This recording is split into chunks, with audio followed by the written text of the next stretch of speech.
And I really want to say, can I tell you a little bit about the United States War Dogs Association that commissioned this work? Absolutely. That was Yeah, one of the yeah, things I was very interested in, all these pieces. How did this become your focus? well, that's a good question. I'll tell you a little bit about the United States War Dogs Association. They're really a premier group that does so much for military working dog handlers and their dogs. And for example, they send really state-of-the-art critical equipment overseas to active duty handlers to help, aid and keeps the dog safe in combat. They also, once the dogs are back home, they provide a lot of wonderful tasks. They actually help adopt them, get them back into the hands of their former handlers. They also provide funding for all these medical expenses that these retired dogs will have, which is quite costly. And they also create monuments, among other things. So I did want to say that they're an incredible group. As far as how I got involved in this, Yeah. I've always loved dogs, and I used to show my dogs when I was a teenager and into my early 20s. So I was very interested. I'm an artist, I've always been an artist, but I also love dogs. So this really put my loves together.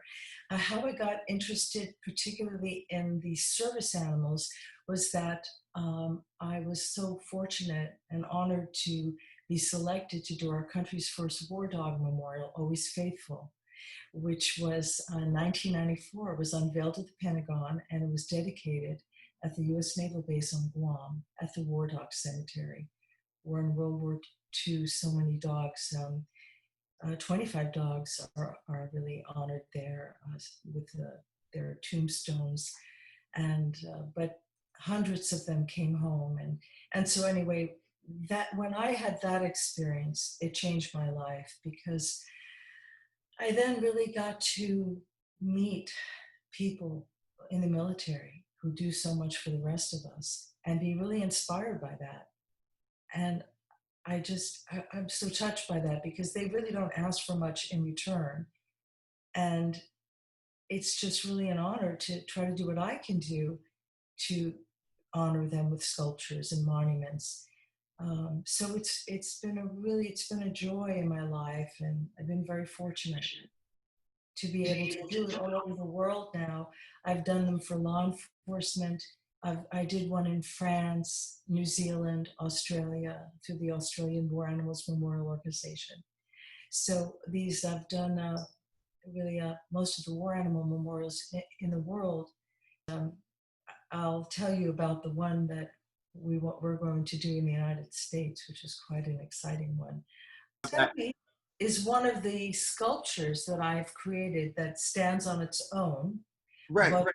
But also will be part of the National Service Animals Monument that I speak of as the yeah, large. how many years have you been working on getting this going forward, and how does it feel that do you feel like it's at that success point where you're like it's gonna happen, or what has Yes.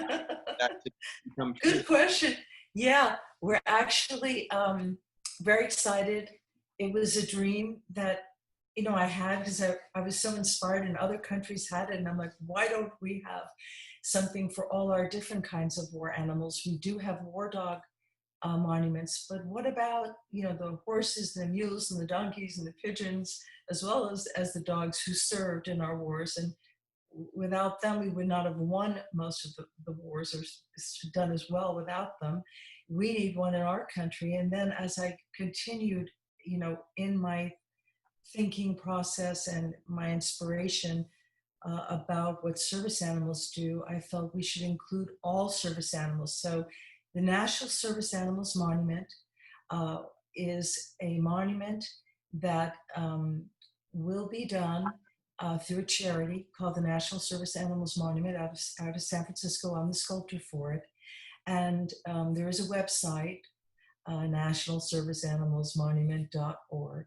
Thank And the monument is, people can see it online, which is pictures worth 1,000 words, but it's in essence are all these different animals that have served in different areas of service throughout our country's history to educate and inspire. That would include the military, law enforcement, search and rescue, guide dog pairs, assistance animals that our veterans and our civilians use, and honors both the service animals and their handlers.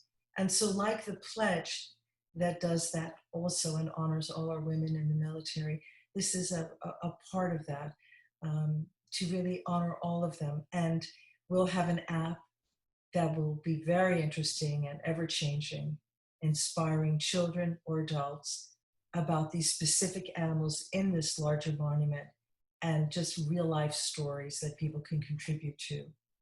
So Stubby it was our country's first great dog of service from World War One, and I could do a couple of hours on Stubby alone. But Stubby is in our monument, and we're also going for a bill through Congress to designate it as a national monument in our country.